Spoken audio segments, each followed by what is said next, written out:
हिंदी में यूपीएससी की तैयारी से संबंधित प्रोग्राम्स को देखने के लिए सब्सक्राइब करें स्टडी IQIAS हिंदी। नमस्कार, स्टडी IQIAS हिंदी में स्वागत है आपका। मैं हूं अमृत उपाध्याय। राजस्थान हाई कोर्ट ने एक महत्वपूर्ण फैसला दिया है और राजस्थान हाई कोर्ट ने कहा कि 24 आवर्स के भीतर, 24 घंटे के भीतर जो आरोपी व्यक्ति हैं उनके फोटो सोशल मीडिया से टेक डाउन कीजिए, हटाइए, और इसे करार दिया इंस्टीट्यूशनल ह्यूमिलिएशन।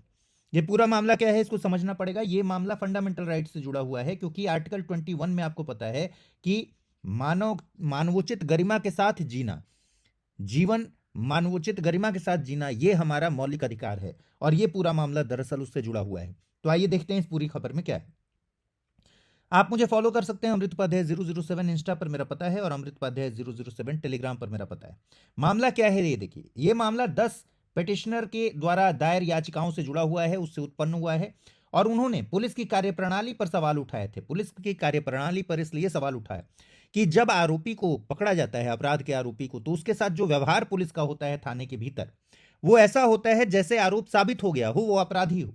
तो आरोप यही लगाया गया कि पुलिस अधिकारियों ने जो गिरफ्तार किए गए लोग हैं उन्हें पुलिस स्टेशनों के एंट्री गेट पर जबरन बिठाया, उनकी तस्वीरें खींची जाती है, और ये एक नियमित रेगुलर प्रैक्टिस के रूप में अपना लिया गया है। ये हर जगह होता है।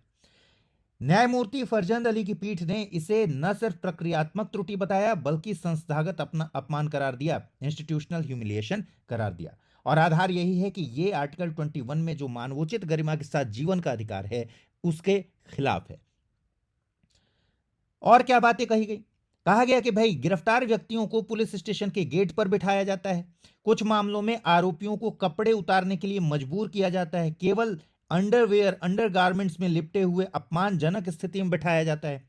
और यह सार्वजनिक तमाशा, यह कृत्य जनता के सामने परेड कराने जैसा है, जिसका उद्देश्य केवल अपमान करना है। और इन सब पर राजस्थान हाई कोर्ट ने सख्त अपना निर्देश दिया है और सख्त फटकार लगाई।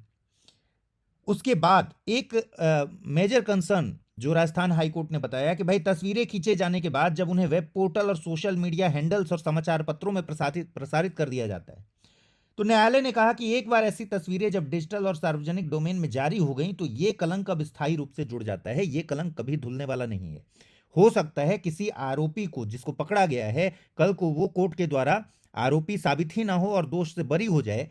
उस कंडीशन में भी ये डिजिटल तस्वीरें सार्वजनिक डोमेन में हमेशा रहेंगी, और ये बहुत बड़ी चिंता की बात है।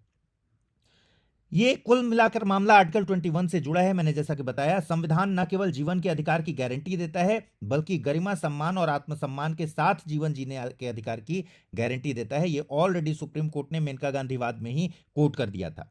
तो किसी भी व्यक्ति को गिरफ्तारी से उसके गरिमा के अधिकार का अंत नहीं हो जाता। अगर किसी व्यक्ति को गिरफ्तार कर लिया गया, इसका मतलब यह नहीं है कि उसके गरिमा के अधिकार का अंत हो गया।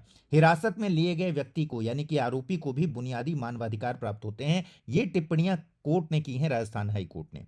निर्दोषता की संवैधानिक धारणा, राजस्थान हाई कोर्ट ने कहा कि जब तक निष्पक्ष सुनवाई न हो जाए और उसके बाद दोष सिद्ध ना हो जाए, तब तक हर आरोपी निर्दोष माना जाता है। यही हमारी न्याय व्यवस्था की मान्यता है कि जब तक आरोपी पर दोष साबित न हो जाए वो आरोपी है, अपराधी नहीं है।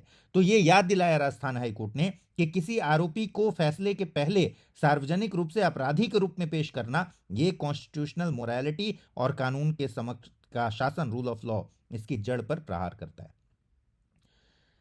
विशेष संदर्भ जो लिया है राजस्थान हाई कोर्ट ने, वो लिया अविवाहित महिलाओं के बारे में, अनमैरिड वुमेन के बारे में।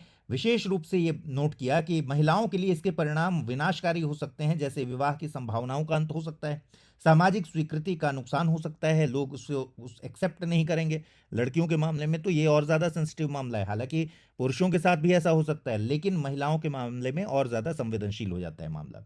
गंभीर मानसिक स्वास्थ्य संकट खड़ा हो सकता है। ऐसे कई सारे केसेस हमने देखे हैं, जब हो सकता है किसी ने, किसी पर आरोप लगा, उसने वो अपराध किया ना हो, लेकिन उस बदनामी के डर से या फिर बदनामी हो जाने की वजह से कोई ना कोई ऐसा गलत कदम उठा लेना, मानसिक रूप से डिस्टर्ब हो जाना, ये सारी चीजें हम देखते रहते हैं।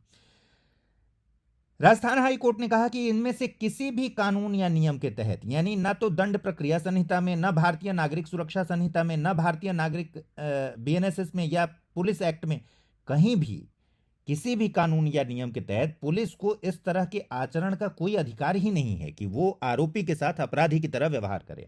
तो कानूनी आधार का पूर्ण अभाव है। इस तरह के कृत्य पूरी तरह से अधिकार क्षेत्र से बाहर हैं पुलिस के। न्यायालय ने जो निष्कर्ष दिया वो क्या है कि यह कृत्य संस्थागत इंस्टीट्यूशनल ह्यूमिलिएशन है, मानवीय गरिमा पर सीधा हमला है और यह गरिमापूर्ण जीवन जीने के मौलिक अधिकार के लिए गंभीर और व्यवस्थित खतरा है। और गरिमापूर्ण जीवन जीने का मौलिक अधिकार हमें आर्टिकल 21 से मिला है, ये हम जानते हैं। यह नागरिकों के मौलिक अधिकार से संबंधित गंभीर चिंताएं पैदा करता है और यह मामला जरूर एस्केलेट होगा, जरूर इसमें आगे नजर बनाकर रखना होगा, क्योंकि ये आर्टिकल 21 से जुड़ा हुआ मामला है। हो सकता है बाद में ये सुप्रीम कोर्ट भी जाए और सुप्रीम कोर्ट में इस मामले में देखना होगा कि क्या सुप्रीम कोर्ट का रुख होता है।